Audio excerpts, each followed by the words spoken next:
कौन? जग जननी माता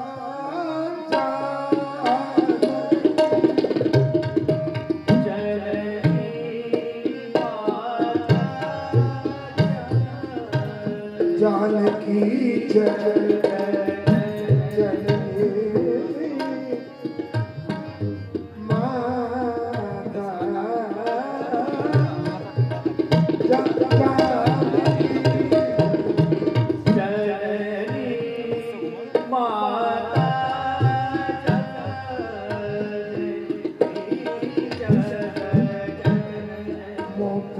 जो धुन तो है राजस्थानी शब्द अवधि कृपा की को हे मां जग जननी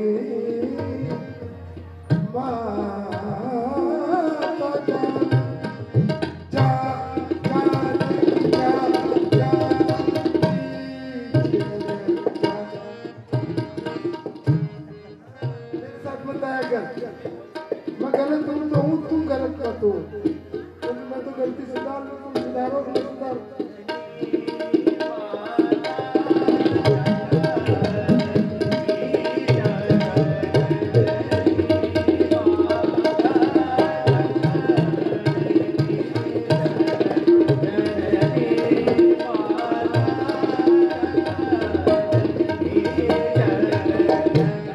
मोपे की जो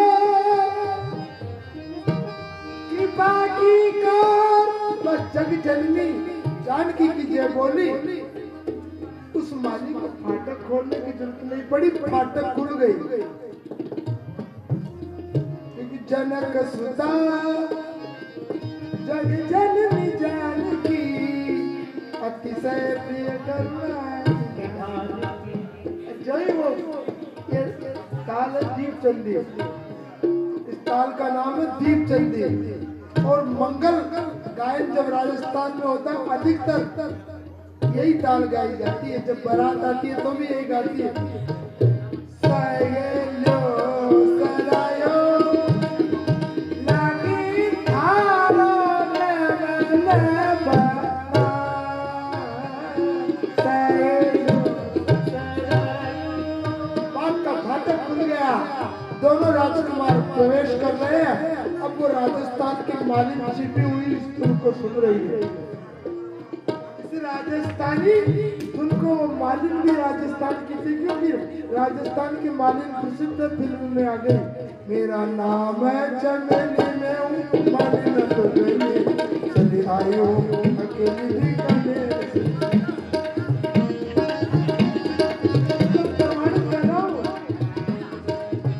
और वो चली गई मिथिला में नौकरी करने। माली और मालिन जय माता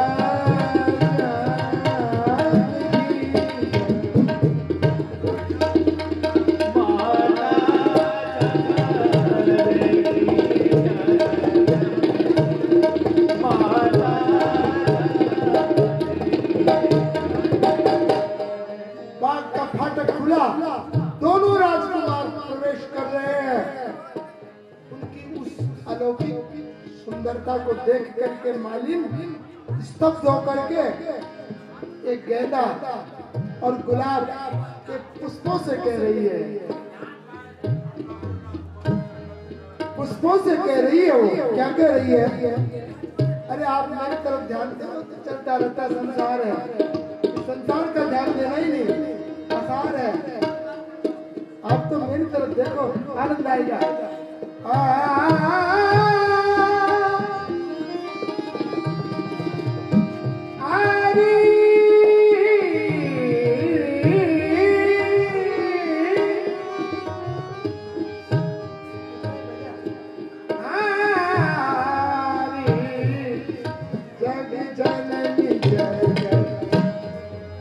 मालिन ने कहा, ओ गेंदा, ओ गुलाब, ओ चमेली, हाँ मैं तो संसार में यही देख रही थी आज तक कि तुमसे सुंदर कोई नहीं है। गेंदा और गुलाब से कोई सुंदर नहीं है, पर इन दो राजकुमारों को मैं देख रही हूँ, इसलिए एक बात करो। ओ गेंदा, ओ गुलाब, मारवाड़ी बोल रही है। हाँ, झुक जा रे गेंदे गुलाब का, झुक जा रे गेंदा गुलाब, झुक जाओ। इतने दिन, बहुत दिन हो गए, बहुत धोखा हो गया। इन दो राजकुमारों को देखा, तुम्हारी ये सुंदरता देखी पड़ गई। अब आगे चले, तेरी अवसर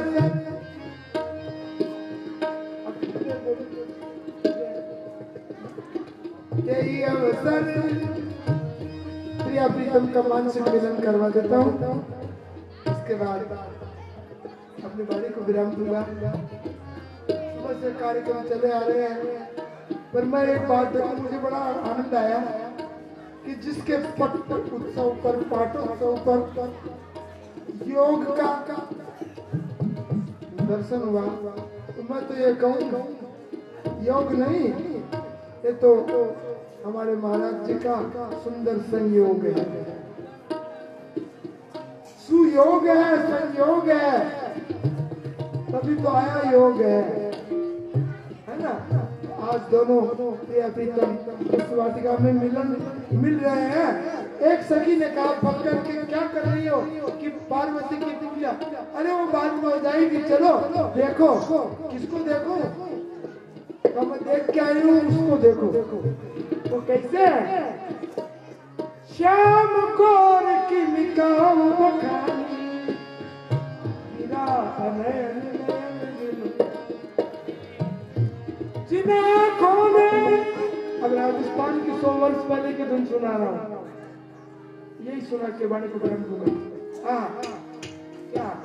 जिन आँखों ने उनको देखा है, जिन आँखों ने उनको देखा है, उन आँखों के तो फैन नहीं, उन आँखों के तो फैन नहीं, उन आँखों की जीभ नहीं है। जिन आँखों ने, क्योंकि जानकी जी ने प्रश्न किया सखी से, क्या तू ही वर्णन कर दे, जिनको देख के आई मैं क्या देखूंगी? तब उसने कहा, मेरी आंखों ने जिनको देखा है, उन आंखों के तो बैन नहीं, जो जीभ बोलने वाली है, उसके तो प्यारी नैन नहीं।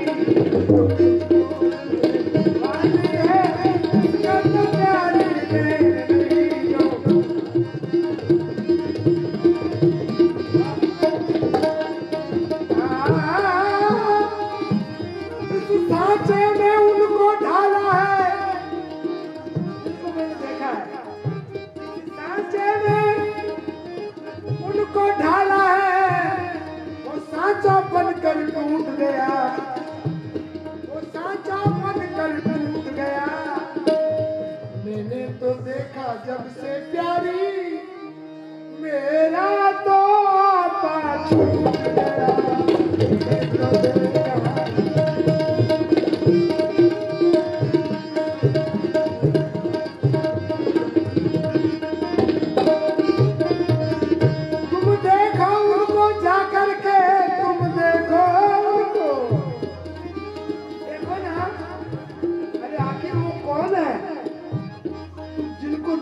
जा रही है, आखिर वो कौन है? बता रही है। बरसों से जिसको सींचा है, बरसों से जिसको सींचा है, वो कैसी सुंदर डाली है। मैं सच कहती नहीं झूठ सकी, वो इस डाली का पानी है।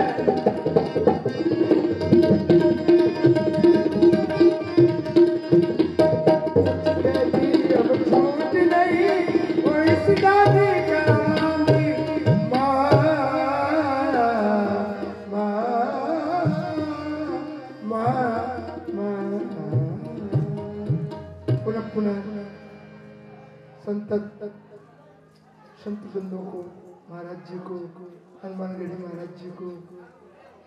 और एक बात बता दूं क्या, पूर्ण तो मैंने देखा, परिपूर्ण कहीं नहीं देखा। परिपूर्ण आनंद जी, अरे मैंने तो निवेदन कर दिया महाराज जी कि विनय पत्रिका में हरिशंकरी पदावली है एक पद 50 नंबर का, तो मेरे को बहुत सुंदर लगा गोस्वामी जी का ये समन्वय। आप चरणों की कृपा रहे। मैं तो इस मंच से अगर आप आदेश दे दें, कल मेरा कार्यक्रम नहीं है, वहाँ एक कार्यक्रम है, अगर आप कह दें तो रात्रि को निकल जाएंगे, और नहीं कहेंगे तो रुकेंगे। कोई बात जरूरी नहीं है हमको जाना, पर भगवान का विवाह हुआ करा करके तुम्हारी शीर्ष संतति रुकना। सीताराम सीताराम बोलो सीताराम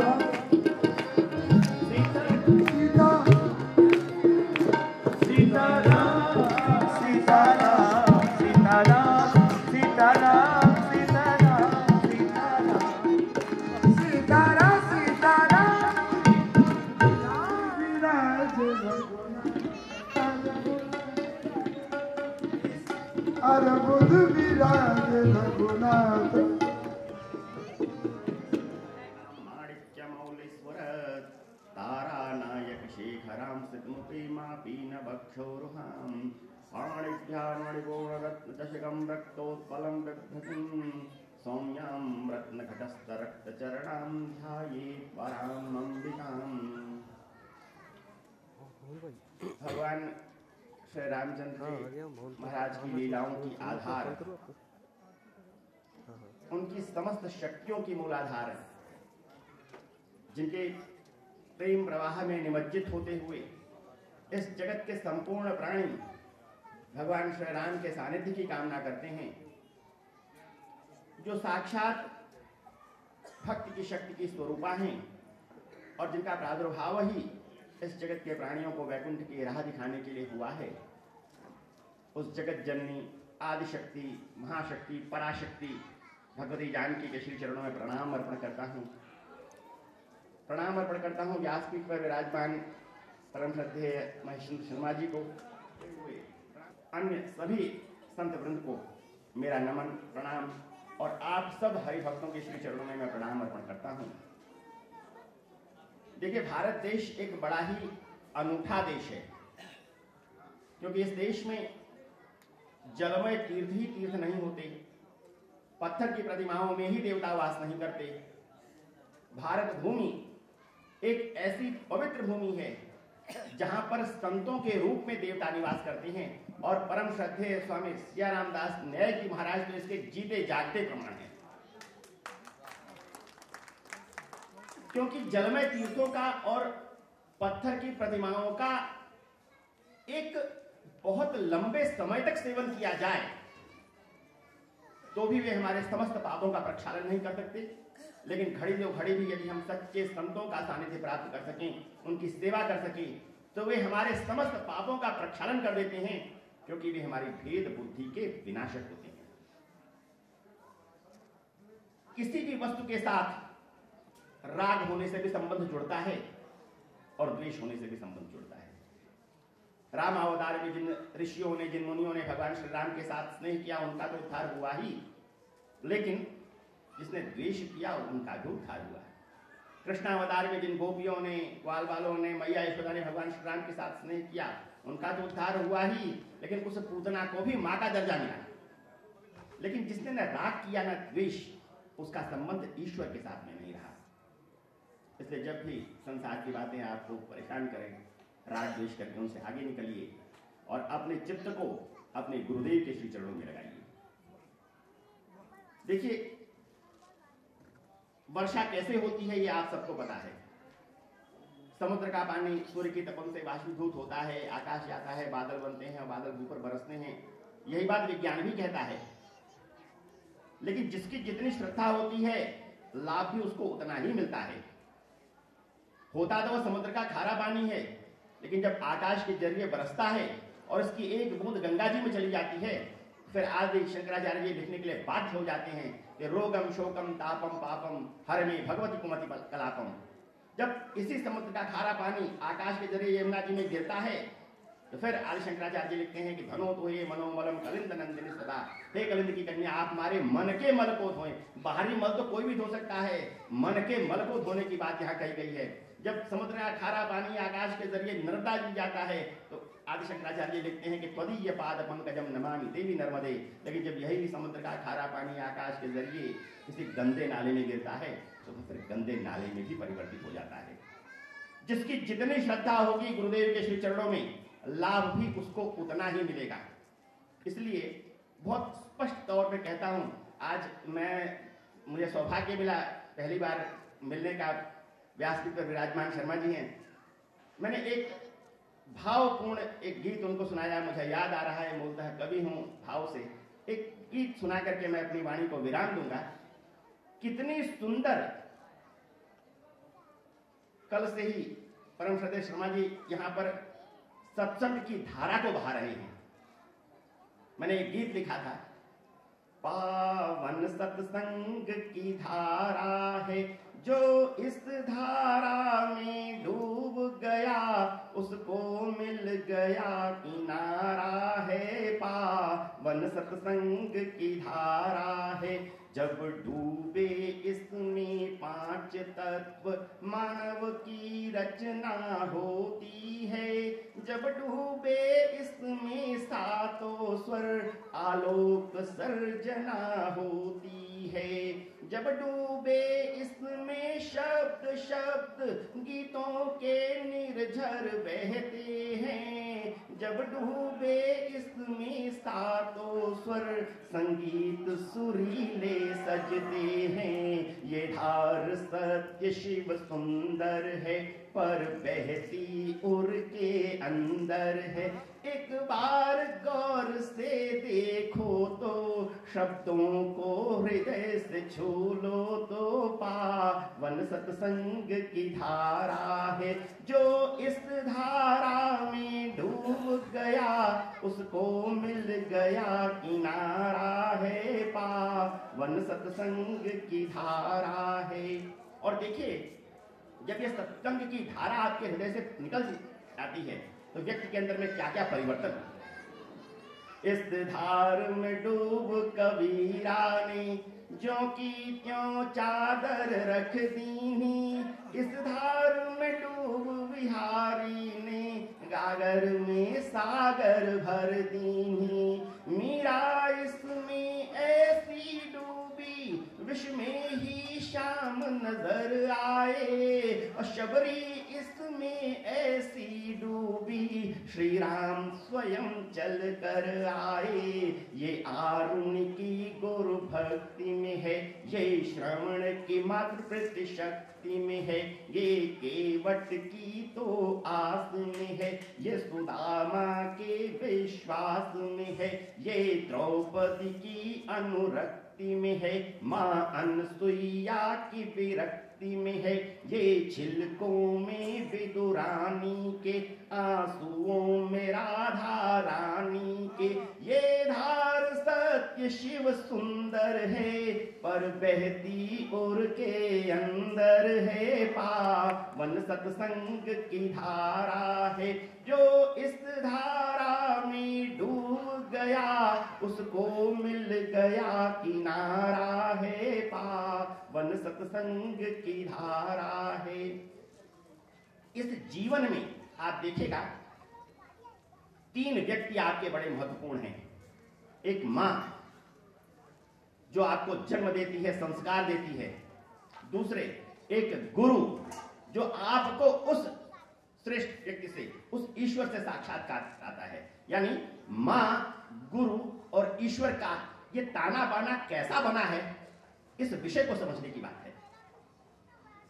ये प्रेम धार मां के उर से निकले तो अमृत होती है। ये प्रेम धार गुरु के मुख से निकले तो सद्गति होती है। ये प्रेम धार प्रभु के मुख से निकले तो गीता होती है।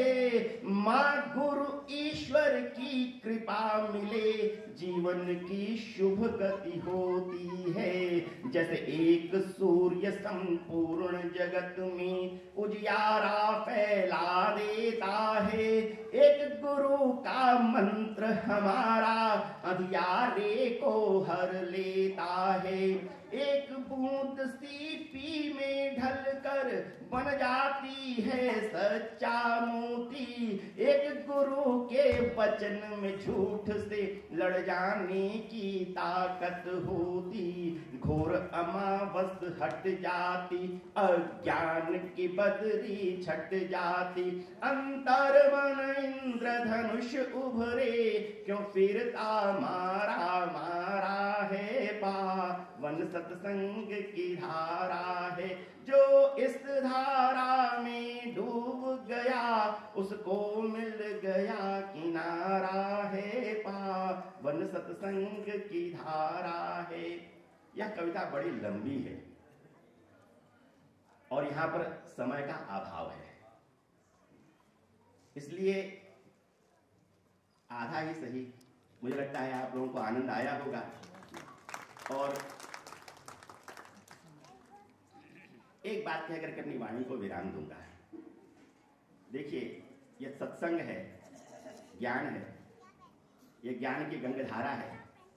बस अपने मन के आगे न लगाइए और मन के पीछे न लगाइए। मन के आगे न लगाया तो नमन हो जाएगा।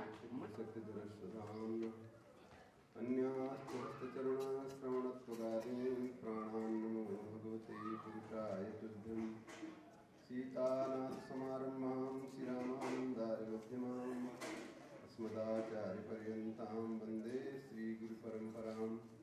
श्रीराम जय राम जय जय राम, श्रीराम जय राम जय जय राम, श्रीराम जय राम जय जय राम, श्रीराम जय राम जय जय राम।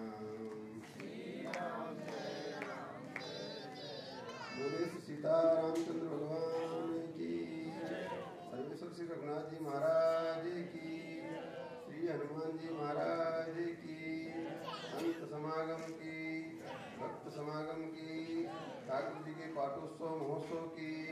जय जय श्री सीताराम, जय जय श्री राधे श्याम, हर हर महादेव। परम पूज्य प्रातः स्मरणीय वर्तमान गद्दी को सुशोभित करने वाले हमारे, हम तो अंतरंग ही कहूँगा, और कभी कभी आपस में थोड़ा हिसाब किताब भी हो जाता है। ऐसे तो मैत्री भाव भी कह ले, गुरु भी कह ले, सब कुछ। अब तो गुरु है, जगत गुरु बनेंगे। बात एक थी, इसलिए उसी भाव से नमन करते हुए, व्यासपीठ को नमन करते हुए हमारे पूज्य श्री माधवदास जी महाराज, प्रपूर्णा जी महाराज, परिपूर्णानंद जी और भक्तजनों को सबको प्रणति के साथ साथ आज जो यहाँ सत्संग की गंगा बह रही है, ऐसा व्यासपीठ से और हमारे श्रीमद् भागवत सत्संग भी किसका करना चाहिए। सताम प्रसंगान मम वीर्य संविदो भवन्ति हृत्कर्ण रसायिनी कथा तज्जोषणादा स्वपवर्ग वर्त्मनि श्रद्धारतिर्भक्ति अनुक्रमिष्यति। क्या है, श्रद्धा भी सत्संग के बिना नहीं आएगी, प्रेम भी सत्संग के बिना नहीं आएगा। भक्ति तो दूर की बात है, और फिर आएगी कहाँ से, संतों के समय से। और फिर ऐसी कथा सुने माला छूट जाती है। क्या झूम करके व्यास जी महाराज और व्यास जी महाराज की कथा सब चारों तरफ से कितनी कितनी पुरानी पुरानी धुनें सुना दिए। उन धुनों को सुन करके, और मैं तो आपसे प्रार्थना करूंगा, हमारे रामानंद संप्रदाय में अग्रदेवाचार्य जी के आप परम भक्त हैं। अग्रदेवाचार्य जी महाराज परम संगीतज्ञ, और उनकी अष्टयाम की पुस्तक है, ग्रंथ है, उसको दास को एक लाइन से व्यवस्थित करने का अवसर मिला। मैं चाहूँगा कि आप अपने साजिंदों के साथ में और अष्टयाम के पद सुबह के प्रभाती में कैसे ठाकुर को जगाएं किस राग में, और फिर कैसे उत्थापन इत्यादि सब का, क्योंकि हमारे गुरु भाई राम बहादुर दास जी को जानते होंगे, उन्होंने तो इस प्रार्थना को लता मंगेशकर से कर दिया। कैसे कैसे उनका संबंध हुआ उससे कर दिया, तो वहां तो बिना नोट के काम होता नहीं। और हम तो कहता हूँ कि जो भी सेवा होगी ठाकुर की सेवा तो करेंगे करेंगे। वैसे तो मैं तो जय जय सीताराम, तो वोट लेता ना नोट लेता। क्या बात है, जय हो। महेश को जरूरत नहीं, महेश तो देते ही देते हैं। महेश ना जथा नाम तथा गुण महेश, भगवान शंकर स्वयं महेश ससुरो नगेश तथापि भिक्षाटनमेव शंभो बलियसी केवल ईश्वरीक्षा। तो अब महेश होने का पूरा चरितार्थ होगा हमारे ठाकुर जी की अष्टयाम सेवा की पदावली, और आपके राग रागनियों में बद्ध होकर के पुष्ट मार्ग जैसे क्या आनंद आ जाएगा। ये तो हमारी प्रार्थना रही। आप तो आदेश दो, प्रार्थना नहीं। प्रार्थना स्वीकार नहीं करता हूँ, आदेश ही स्वीकार करता जी आदेश देने वाले हमारे जगत गुरु जी हैं। तो इस प्रकार से समय काफी हो गया है। बिनु सत्संग विवेक न होई, और आदो श्रद्धा ततो साधु संगात भजन क्रिया, जो जी गोस्वामी जी, सनातन गोस्वामी जी इत्यादि के द्वारा वर्णन किया गया है। आदो श्रद्धा, और श्रद्धा आएगी कहाँ से? भैया तीर्थ यात्रा से आएगी। ये तीर्थ यात्रा हो रही है, आबू को लोग पर्यटक स्थल बता रहे हैं, लेकिन हमको तो लगता है, हम उसी समय से श्री रामदास जी महाराज से कहा, महाराज यहाँ पर इतनी आध्यात्मिक ऊर्जा है कि इस ऊर्जा से एक पूरा माउंट क्या जो है देश आलोकित हो सकता है। इसलिए इस ऊर्जा को पूरा पूरा सबको प्रदान किया जाए। और मैं अभी ज़्यादा कुछ समय न लेते हुए, एक पर्यटक स्थल नहीं वस्तुतः महान तीर्थ है, वशिष्ठ जी महाराज जी के द्वारा स्थापित, पुराणों में इसका वर्णन है। और ऐसी जगह है, ये तो राजस्थान और गुजरात का क्या है, शिमला है।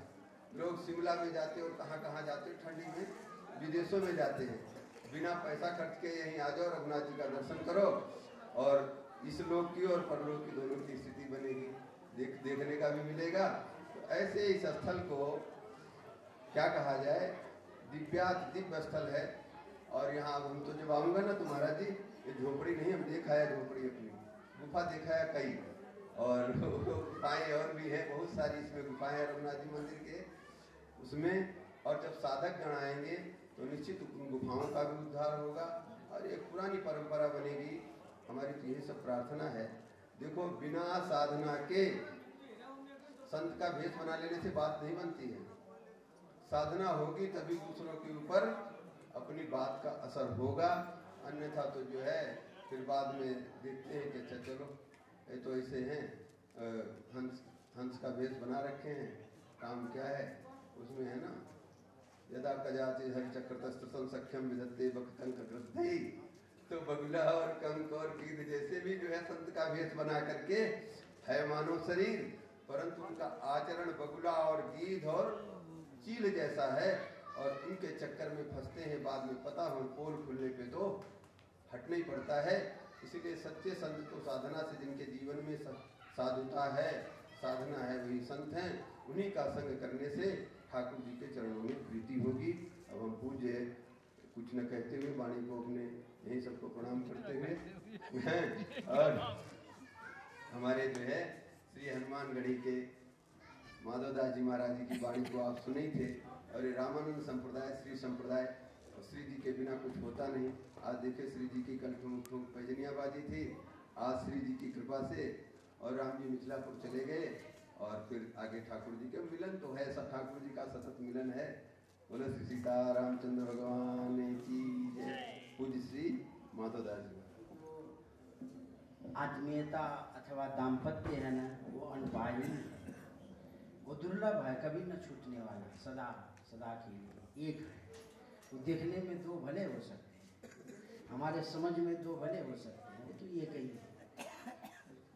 योऽन्त प्रविश्य मम वाचमिमां प्रसूतां सञ्जीवयत्यखिल शक्तिधर स्वधाम्ना अन्यास्तहस्तचरणश्रवणत्वगादीन् प्राणान्नमो भगवते पुरुषाय तुभ्यं नीलाम्भुजश्यामलकोमलाङ्गं सीतासमारोपितवामभागं पाणौ महासायकचारुचापं नमामि रामं रघुवंशनाथम् अतुलितबलधामं स्वर्णशैलावदेहं धनुजवनकृशानं ज्ञानिनामग्रगण्यं सकलगुणनिधानं वानराणामधीशं रघुपतिप्रियभक्तं वातजातं नमामि सीतानाथसमारम्भां रामानन्दार्यमध्यमाम् अस्मदाचार्यपर्यन्तं वन्दे गुरुपरम्पराम्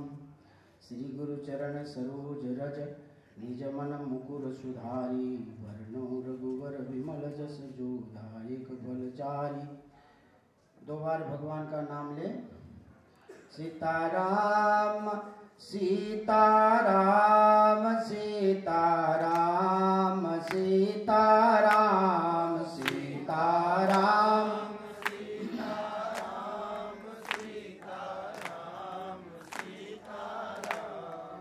सीताराम सीताराम सीताराम सीताराम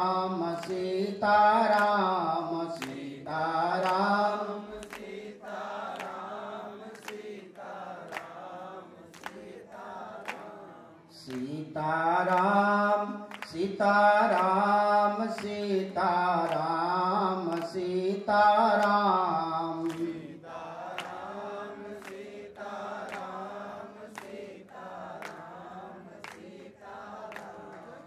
परमाध्यक्ष भगवान श्री रघुनाथ जी महाराज एवं श्री सीताराम जी महाराज, कथा श्रोता और वक्ताओं में अग्रगण्य शिरोमणि श्री हनुमंतलाल जी महाराज, प्रातः स्मरणीय परम पूजनीय वंदनीय अर्चनीय श्री सदगुरुदेव भगवान,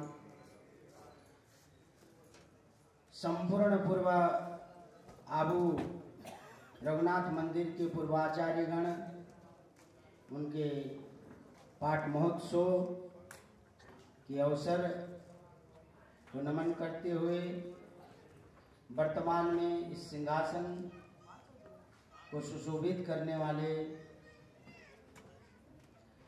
अत्यंत रघुनाथ जी की कृपा के अनुग्रहित पात्र के स्वरूप में परिणित होने वाले, न चाहते हुए भी आपकी पात्रता को देख कर के भगवान ने वरवश आपको खींच लिया। और मैं यह कामना करता हूँ अपने जीवन के संपूर्ण तप तपस्या का जो कुछ भी झूठ फूट हमने किया है वो संपूर्ण तपस्या लग जाए, लेकिन यह जगत गुरु पीठ घोषित हो, समाज इसको स्वीकार्य करे। मैं यह हनुमान जी से नित्य निरंतर निवेदन करूंगा, जब भी जैसा भी अवसर आएगा इस स्थान के लिए हर एक प्रकार से जीवन में कोई अनिर्वचनीय नहीं है। नश्वर संपत्ति, नश्वर शरीर, नश्वर सेवा संपूर्ण रूप से समर्पित किया जाएगा। और हम लोग यहाँ से दक्षिणा न लेकर के यहाँ आकर के कुछ चढ़ा करके जाएं, ऐसा ये स्थान को बनाना है।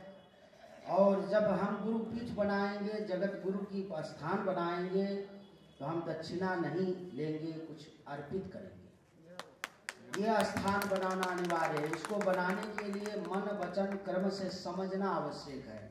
ये भारतीय नागरिक, अभी 50 लड़कियां बैठी हुई थी, नवयुवतियां सब उठ करके भाग गई।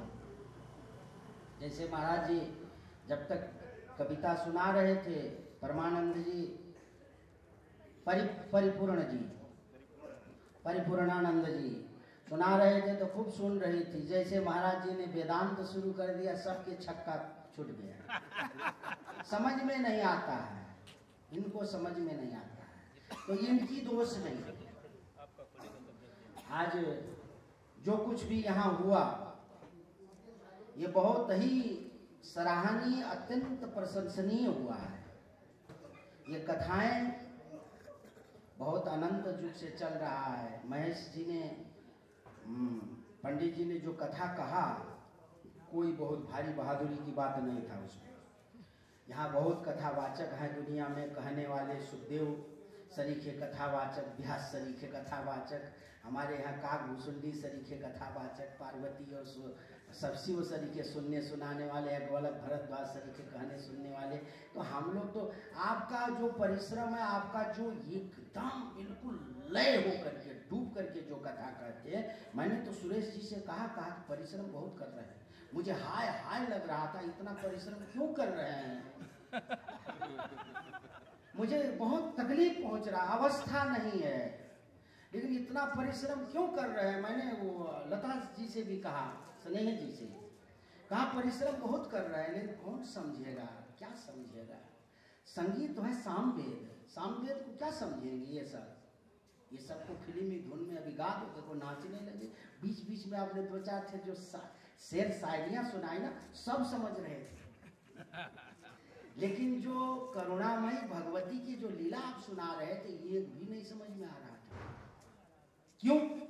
इसी को समझाने के लिए हम आए हैं। आपकी भाषा नहीं समझेंगे, हमारी भाषा बहुत जल्दी समझेंगे, इसीलिए समझेंगे। हम डांट के डपट के कहते हैं कुछ चीजों, हम कुछ फुसलाते नहीं हैं, कुछ चाहते नहीं हैं, इसलिए तो उस बात को सटीक और सही ढंग से कह देते हैं। जैसे सठ सन विनय कुटिल सन प्रीति, सहज कृपण सन सुंदर नीति। क्या फायदा? फायदे नहीं उससे कुछ भी।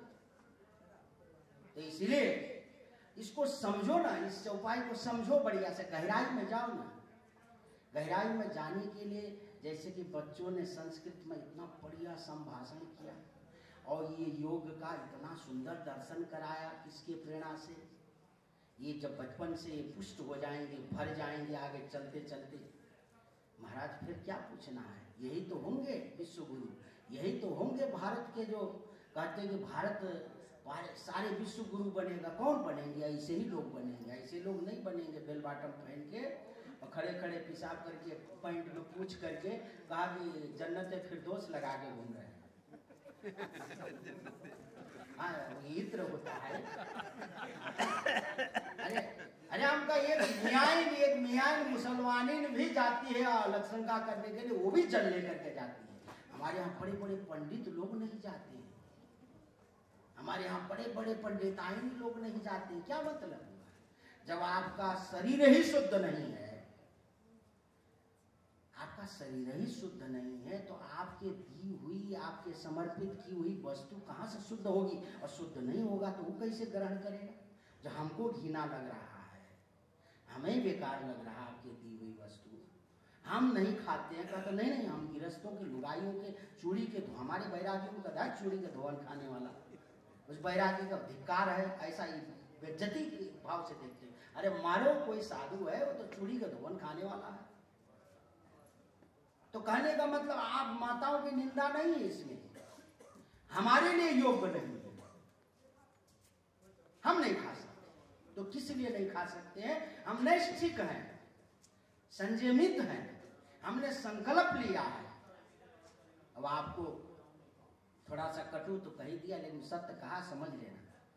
आपको कटु लगे तो कोई बात नहीं, हमारा कोई रिश्तेदारी भी नहीं। बाकी बात लेकिन कहूंगा वही खरी खरी, जो सचिव वैद गुरु तीन जो, इसका बहुत बढ़िया से मनन करना। क्यों लिख दिया बाबा ने? पागल रहे लो। प्रिय बोल ही भयास, ये प्रिय बोल ही भयास की कुछ मिलेगा नहीं तो हो जाएगा। चलते चलते हो सकता 100 रुपया दक्षिण ही दे दे। सचिव वैद गुरु, इनको बहुत सावधानी से रहना पड़ेगा। प्रहरी है, इन्होंने कल कहा था वेदांती जी ने, कहा अखाड़ा वाले प्रहरी होते हैं, सैनिक होते हैं। अरे बाबा, एक साधु सैनिक है, एक साधु प्रहरी है। अगर नहीं रहोगे, खाली अखाड़े के भरोसे में रहोगे तो खत्म हो जाएगा। हर कोई प्रहरी है। देख लीजिए, उस प्रहरी का मैं एक उदाहरण देता हूं।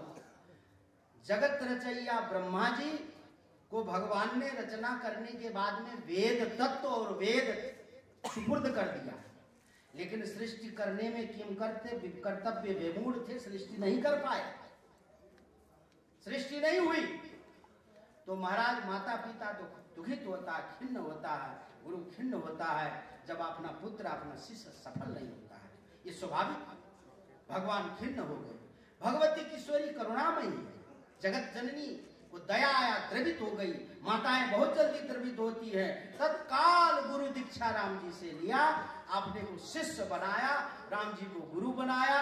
संपूर्ण पंच संस्कारों के द्वारा गुरु दीक्षा लेकर के राज मंत्र को ग्रहण किया। उसके बाद में आपने लाडले प्यारे पुत्र हनुमान जी को मंत्र दिया और हनुमान जी ने ब्रह्मा जी को मंत्र दिया। सुनने में आपको अटपटांग लगता है, कैसे ब्रह्मा जी को मंत्र दिया हनुमान जी ने, लेकिन यथार्थ यही है। तब उसके बाद में जब मंत्र पाए ब्रह्मा जी, खटाखट सृष्टि का रचना शुरू हो गई।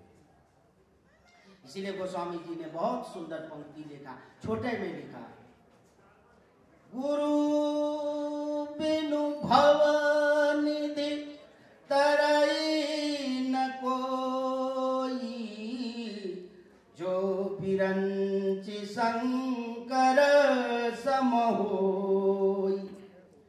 यही है लाइन। गोस्वामी जी ने एक एक शब्द, जहां जहां उपनिषद, एको देव सर्वभूतेषु, ये कहां कठोपनिषद, चराचर जीव मात्र भगवान के शरीर में समाहित है। और रामचरितमानस में अनेक जगह में लिखा है वो चीज को। ये सब उपनिषद है। रामचरितमानस एक एक पंक्ति उपनिषद है, वेद तत्व है, सार गर्भित मंत्र है। मंत्र दृष्टा हुए वशिष्ठ जी के द्वारा इसका संचालन जब संसार में हुआ, तो 22वें पीढ़ी में श्री सीताराम जी के परंपरा में 22वें पीढ़ी में जगत गुरु रामानंदाचार्य जी आते हैं। ये 21वें पीढ़ी राघवाचार्य जी का है। उसके बाद में फिर परंपरागत आगे बढ़ता है, अनंताचार्य जी से लेकर के शुरू होता है। तो ये परंपरा हमारे कहां से आया है? प्राक पर ब्रह्म से आया। ये पंथी नहीं है। ये हमारा जो संप्रदाय जो है वो पंथी नहीं है। पंथी वाले कहीं ना कहीं निश्चित करके एक्सीडेंट कर जाएंगे। आपको देखिए, ये वेद मार्ग है। हमारा जो संप्रदाय है वो वैदिक है, वैदिक मार्ग, वेद मार्ग है। जो 4 वेद है ना, वो 4 नेशनल हाईवे है और हर जगह में वो सब कुछ लगा हुआ। यहाँ यहाँ यहाँ यहाँ पहुंचोगे, यहाँ ये है वो है, सारी चीज, पुलिस की भी व्यवस्था है, टेलीफोन का भी व्यवस्था है। लेकिन उस हाईवे से गुजरोगे तब ना बाबा, जब आप टी मार्ग से जाओगे और प्रधानमंत्री मार्ग से जाओगे अथवा चक रोड से जाओगे, प्रधानमंत्री ग्रामीण रोड से जाओगे, लिंक रोड से जाओगे, तो टकरा करके मरोगे, वहीं भटकोगे, गंतव्य तक नहीं पहुंचोगे, क्योंकि वो भूलभुलैया मार्ग है। उसका कहीं से संबंध नहीं है। और नेशनल हाईवे का संबंध डायरेक्ट दिल्ली से है। और सारे लोग दिल्ली तो जाना चाहते हैं, माने परमात्मा का ही तो जाना चाहते हैं। इसीलिए हमारे यहाँ 4 संप्रदाय है।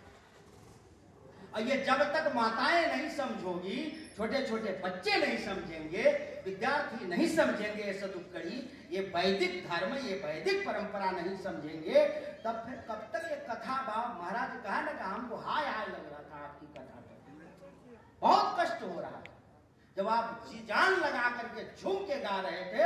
महाराज ऐसा ही गाना चाहिए, ऐसा ही होना चाहिए। गदगद हो मम गुण गावत पुलक सरिता। जब तक ये हुआ नहीं, रोमांच नहीं हुआ अपने इष्ट देव के प्रति, उस कथा का विलाप करने से क्या फायदा होगा? नहीं होगा। लेकिन श्रोता वक्ता ज्ञान निधि कथा राम के गुण, मैं किम समझूं जीव जड़ कलिमल ग्रसित। तो यहाँ विमूढ़ता जहां होगी, कहिए न काम ही क्रोध ही कहा गया ना, कहने का नहीं जरूरत है। और सख्त मनाही है। इसलिए कहीं भी कोई भी कथा कहने के लिए हम नहीं जाते। मुझे कथा बहुत आता है, इतना कथा आता शायद कम लोगों को आता होगा। मैं रात दिन अध्ययन करता हूं।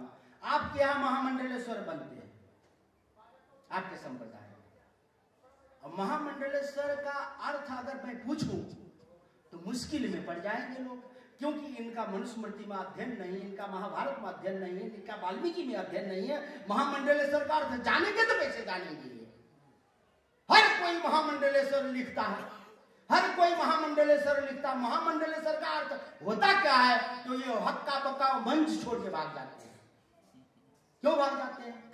ये मनमुखी है, मनमुखी अपने ढंग से लिखा।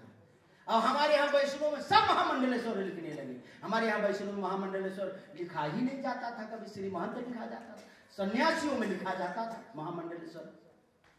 और महामंडलेश्वर लिखने का कुछ अखाड़ों में अभी भी परंपरा सन्यासियों में पालन भी है। जैसे कि महामंडलेश्वर आचार्य महामंडलेश्वर जूना अखाड़ा अवधेशानंद गिरी का नाम आप लोगों ने सुना, टेलीविजन में आते, बहुत सुंदर कथा भी करते हैं। तो उनकी जीवन की संपूर्ण कमाई अखाड़ा ले लेता है। उनके जितना भी चढ़ोतरी है वो अखाड़े में जमा होता है, उनका निजी धन व्यक्तिगत नहीं होता उनके यहाँ। वो महामंडलेश्वर कहा जाएगा तो ठीक है। महामंडलेश्वर का 10,000 शिष्य पर शिष्य सदस्य जनता जनार्दन जिसके पीछे चलता उसको रोटी देता, वो महामंडलेश्वर है। वाल्मीकि में लिखा है, महाभारत में लिखा, मनु जी ने लिखा। महामंडलेश्वर तो बनाए गए थे। धृतराष्ट्र के पुत्र ने जब अनीति धर्म शुरू कर दिया तो युधिष्ठिर जंगल में मंगल कर दिए, महामंडलेश्वर हो गए एक कटोरी की वजह से। वहां ब्राह्मणों ने, पंडितों ने महामंडलेश्वर की पदवी उनको दी। उनके साथ में 10,000 ब्राह्मण भोजन कर रहे थे। 10,000 ब्राह्मण को भोजन देते हो, छात्रों को भोजन देते हो, उनके जीवन यापन करते हो। कैसे महामंडलेश्वर लिख करके घूम रहे हो? महामंडलेश्वर का क्या अर्थ है? कुलादि, कुलपति। महामंडलेश्वर का मतलब कुलपति। तो क्या आप कुलपति, आज के कुलपति तो तनख्वाह लेते हैं, वहां तब तनख्वाह नहीं था, तब उनके लिए महामंडलेश्वर लिखा जाता था। तो आज हर वैष्णव महामंडलेश्वर लिखने लगा। जब वहां लिखा है हमारे उसमें लिस्ट में 4 संप्रदाय के तीनों अनीय अखाड़ा, उसके बाद में 4 संप्रदाय के अमुक अमुक अमुक श्री महंत, डाकोर के, उसके बाद डाकोर खालसा आएगा। तो डाकोर के श्री महंत माधवदास लिखा है, लेकिन उनको मध्वाचार्य जी कहते हैं। क्यों कहते हैं? यह सवाल है। उस सवाल का जवाब किसी के पास में नहीं है। और महाराज मार कर लेंगे, रोटी नहीं देंगे, हमको खदेड़ देंगे। ये स्थिति ये है। क्यों? क्योंकि वो जान नहीं पा रहे, मनमुखी पना कर रहे हैं। मनमुखी उसको कहते जो मंत्र नहीं लेता वो मनमुखी नहीं है। जो शास्त्र अनुकूल, शास्त्र आचार्यों परमो धर्म पर नहीं चलता है और महाजनागता ये सपंथा के आधार पर नहीं चलता है। प्रथम मुनि न हरि कीरति गाई, देहिमग चलत सुगम नहीं भाई, उसके आधार पर जो नहीं चलता वो मनमुखी है। मनमुखी का मतलब मंत्र न लेना, दीक्षा न लेना मनमुखी नहीं है। मनमुखी जैसे कि हमारे वैष्णव के लिए ये भेष है। ये तो हमने कल जगत गुरु कहा, पहले जगत गुरु बन के बैठे। ये जगत गुरु का वस्त्र है। आप जो पहने हैं ये आपके लिए नहीं है। आप जगत गुरु अभी नहीं है। नहीं लिखा ही नहीं है। भद्र रूपम तत्चक्रम तुलसी गोपी मृतका रामकृष्ण मंत्रस्या शिखा सूत्र कमंडलम ध्वत वस्त्रम गुरुवाक्यम 10 लक्षणम वैष्णवा। भगवताचार्य जी ने नासिक में महाराज वो जबरदस्त जो ने दिया था भाषण कि छक्का छूट गया। पीला वस्त्र पहनेंगे जगत गुरु को, ये वस्त्र जगत गुरु के लिए है। मुसलमान लोग महाराज रेशमी वस्त्र नहीं पहनते हैं। मुसलमान पक्का जो मुसलमान का तो नहीं, हमारा नहीं, ये तो परम पूज्य लोगों का है, समर्थ लोगों का। मुसलमान लोग जो असली मुसलमान होगा सोना नहीं पहनेगा और चांदी भी उतना ही का बड़ा ताबीज बनाएगा जितना कि कभी आपातकाल में रोटी खा सके। इसलिए मनमुखीपना क्या है हमारा? तो वहां स्पष्ट ध्वत वस्त्रम गुरुवाक्यम 10 लक्षण वैष्णवा कि तो ये जटाजुट की तो भद्र रूप मेरे सरीखे और खिजाब लगा करके महाराज कैंची से चला करके ब्यूटी पार्लर में जाने वाले मनमुखे हैं। उनको नहीं जाना चाहिए। वो आपके शरीर के फलारी के लिए हम नहीं कह रहे, आपको नहीं व्यंग कर रहे ना, आपको ऐसा कह सकते हैं। ना आपका ऐसा नहीं कोई आपका प्रयास है ऐसा, ना आप कभी ऐसा करते हैं। लेकिन मैं मनमुखियों को एकदम बिल्कुल चैलेंज के साथ कहता हूं कि तो वो पढ़े, कि तो गुरुमुखी हो, कि तो परंपरा को माने, कि तो जगत गुरु रामानंदाचार्य जी के पुस्तक ग्रंथ को कुछ स्वाध्याय अध्ययन करे, अन्यथा अपने मनमाना करके सनातन धर्म को न डुबोए। मैंने कल कहा था हमारे वैष्णव का 4 संप्रदाय में नाम गिनाया था, वो नाम किसी को नहीं मालूम है आप पब्लिकों को, इसलिए आप लोगों को नाम याद करना चाहिए। विशिष्टाद्वैत सिद्धांत के अवलंबी हम बोधायना से प्रवर्तित होते हैं।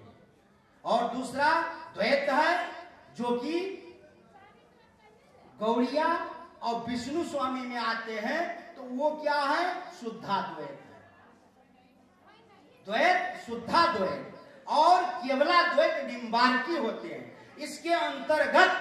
इसके अंतर्गत 36 द्वारा है इनके ये जगत गुरु हो चुके हैं, इन्होंने अभी घोषणा कर दिया, बोल दिया माइक से, आपके अंतर्गत 36 द्वारा गद्दी है और 12 है निम्बार्कियों के द्वारा गद्दी, और 2 उनके हैं गौड़ियाओं के, 2 है विष्णु स्वामी रुद्र संप्रदाय, ब्रह्म संप्रदाय, हंस संप्रदाय, उन लोगों का है। इस संप्रदाय का नाम है। चलो हम वैष्णव को जान गए कि हर बच्चों को सिखाओ, माताएं, साधु, संत, विद्वान, पंडित सब एक दूसरे को सिखाओ। आकर्षण करने के लिए, कुछ पाने के लिए हम अपने भेष मत बदलो, भेष बदल के मत घूमो, ठगा जाओगे। भेष बहुत खतरनाक होता है। भेष देखी क्या लिखा, भेषधारी ठग, भेषधारी ठग ने ऐसा किया। भेष धारण करने वाला ठग है वो, उसका भेष नहीं है गुरु का दिया हुआ, आपका दिया हुआ, सब संतों का दिया हुआ भेष, भगवान का। मेरा छोटा सा नाम माधोदास, न श्री लगा सकते हम, न जी लगा सकते। हमने सुना फोन में, कहा मैं जगत गुरु फलाने बोल रहा हूं। अरे ससुर, तू जगत गुरु है क्या, फलाने हो गया? भगवान शिव अपना स्वयं हाथ से आसन बिछा करके बैठते हैं। तुम त्रिभुवन गुरु वेद वखाना, आन जीव पावर का जाना। महेश अपने हाथ से ही आसन बिछा करके तब बैठते। यहाँ महाराज और पीछे लोग आए चाटे रखे हैं और सारा संपत्ति घर में ढोई करके दे रहे हैं, उनके पीछे पीछे आसन लेने वाले हैं। वो जहां जाएंगे झटपट झटपट झाड़ के आसन बिछाएंगे। क्या मतलब है? ये दिखावा नहीं होना चाहिए समाज में। मेरी बात बहुत ही खराब लगने दो, मैं हनुमानगढ़ी छोड़ के कहीं निकलता ही नहीं। मुझे कोई साधु संत भक्त बहुत आग्रह करता है तभी निकलता हूँ, अन्यथा नहीं। लगने दो, लेकिन करूंगा वही जो गुरु ने कहा है, जो गुरु ने सिखाया है, बोलूंगा वही जो परंपरा में मिला है। जीवन में निर्वहन करने की कोशिश उसी का करूंगा। ऐसे महापुरुष महाराज वेदांत विभाग का संपूर्ण भार के साथ साथ में अभी सुना है, किसी ने कहा था कि हर विषय को पढ़ाना, सबके विमर्श देना, राय देना, 1 पैसा तनख्वाह न लेना। क्या मतलब? विद्वान तो यही होता है। जब हम नौकरी करते हैं तो क्या होता है, सर साधु लोग फोन में कहते हुए हम सुने हैं, यस सर, हाँ सर, साधु कहते हुए मैंने सुना। अरे ससुरा तोहरे कौन सर आ गया राम जी के अतिरिक्त हो? अरे राम जी के अतिरिक्त तो तुम्हारा सर कौन आ गया? ये सर कहते हैं महात्माओं को, और जो गृहस्थों को और डीएम एसएसपी को सलाम सैल्यूट करते हैं। ऐसा उनके पीछे पीछे दौड़ते हैं, उनको दर्शन कराते हैं, लड्डू पेड़ा खिलाते हैं, माला पहनाते हैं। इनके माई बाप हो गए, इनके गुरुदेव हो गए, इनके ठाकुर ठकुराइन हो गए, माला पहनाते हैं। ये नहीं, ये चापलूसी बंद करो और गुरु परंपरा में रहो। जो जो शास्त्रों में कहा है उसी हिसाब से जियो, तभी तुम्हारा कल्याण है। तो गर्त में चले जाओ। और दूसरी बात आप सब सुनो, मैं यही कहूंगा कि सनातन धर्म रूपी विशाल वट वृक्ष का सारे संपूर्ण और पूरे विश्व के जितने भी राष्ट्र हैं, जहां तक हमारे सनातनी हैं, सबका झंडा हमारे हाथ में है। सबका झंडा हमारे हाथ में है। हम ही वो झंडा को देते हैं, हम ही उसकी पहचान देते हैं, हम ही छत्र देते हैं, हम ही कंठी देते हैं, हम ही तिलक देते हैं। अखाड़ा वाले आपको बता दे रहे हैं, सब अखाड़े में बंधे हुए उलझ मर जाना उसी में है। सब कहीं निकल नहीं सकते, कोई निकल नहीं सकता। आप कहोगे हम अखाड़े से नहीं, इस देश में एक लड़की कह देगा अखाड़े से नहीं जुड़े, हमारा मूछ बना दूंगा, कंठी उतार के फेंक दूंगा, सब अखाड़े वाले हैं सब, मैं सिद्ध करूंगा समाज में। ऐसे विद्वान के सामने चैलेंज कर रहा, कोई खेल है क्या? सनातन धर्म के भी 4 संप्रदाय, ध्यान देकर के सुनना, अब बढ़िया से सुनो सब लोग। वैष्णव, शैव, शाक्त, गणपति, ये 4 है।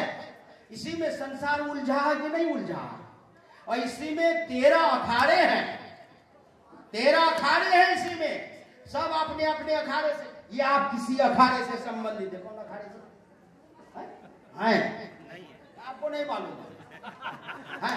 मालूम है आपको? नहीं मालूम है? आप किसको पूछते हैं?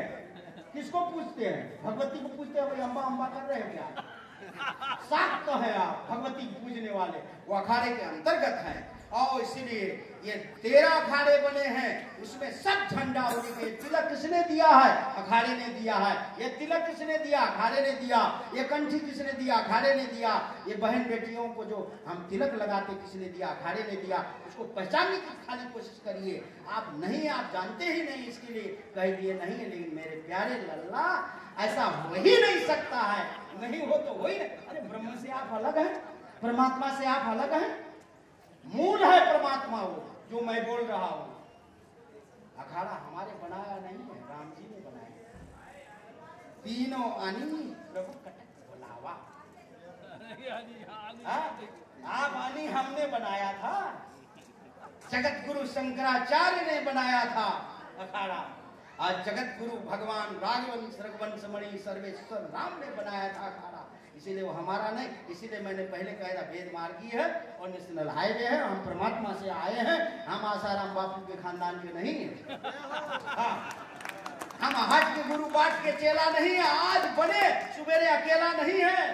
हम गुरु की सेवा किए हैं और गुरु के कंठी, गुरु के तिलक, गुरु की दुहाई। अगर कोई माई के लाल मेरे परंपरा का चैलेंज करके देखो, अभी मर जाऊंगा इसी जगह में, छोड़ूंगा नहीं। जब तक श्वास में श्वास रहे मैं छोड़ूंगा नहीं। ये गुरु है, ये परंपरा है, ये जुड़ना है। अगर इसमें से किसी माई को कोई गाली दे दे, उसका लाला होगा तो मारा चीर फाड़ करके इसे बहा देगा, धाए धाए उड़ा देगा।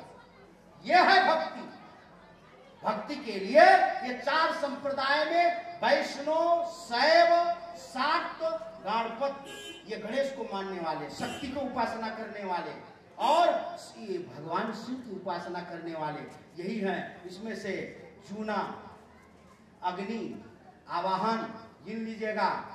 जूना, अग्नि, आवाहन, आनंद, निरंजनी, महानिर्वाणी, अटल, ये 7 अखाड़े हैं। अब इधर आइए, निर्वाणी, दिगंबर, निर्मोही, उधर क्या नया बड़ा उदासीन, नया उदासीन, और वो चंद्रदेव को मानने वाले सरदार लोग हमारे यहाँ गृहस्थी भी है, गृहस्थी परंपरा को चलाते हैं, वो भी है। निर्मल अखाड़ा उसको कहा जाता है। हमने किसी को दूर नहीं किया, सबको बांध के एक सूत्र में रखा, कहीं किसी को हम छोड़े नहीं। इसीलिए हमको कोई कुछ भी अंगुली उठाने का भी नहीं है और सबको बांध के रखा है और सब हमारे परिवार के हैं। इसीलिए विश्व को हम कुटुंब करके क्यों मानते हैं? विश्व को हम कुटुंब करके क्यों मानते हैं? इसीलिए मानते हैं, हमारे पास मानने का अधिकार है, हम तरीका, हमारे पास वो परंपरा में हम रहते हैं। इसीलिए हमने महेश शर्मा जी को बहुत बहुत कोटि कोटि धन्यवाद। ऐसे ही कथा कहिएगा, ऐसे ही गाइएगा, जैसे आप खुल करके कहते हैं ऐसे ही कहना चाहिए, ऐसे ही बोलना चाहिए, ऐसे ही गाना चाहिए। लेकिन बीच बीच में थोड़ा नसीहत भी देते रहिएगा कि लोगों को कुछ प्रभाव पड़े। नहीं तो महाराज जानते हैं, आए भी लोग, बैठे भी लोग, उठ भी खड़े हुए, मैं तेरे महफिल में बैठा ही रहा। न जाने कितने लोग आए और चले गए। ये तो आना जाना एक परंपरा है।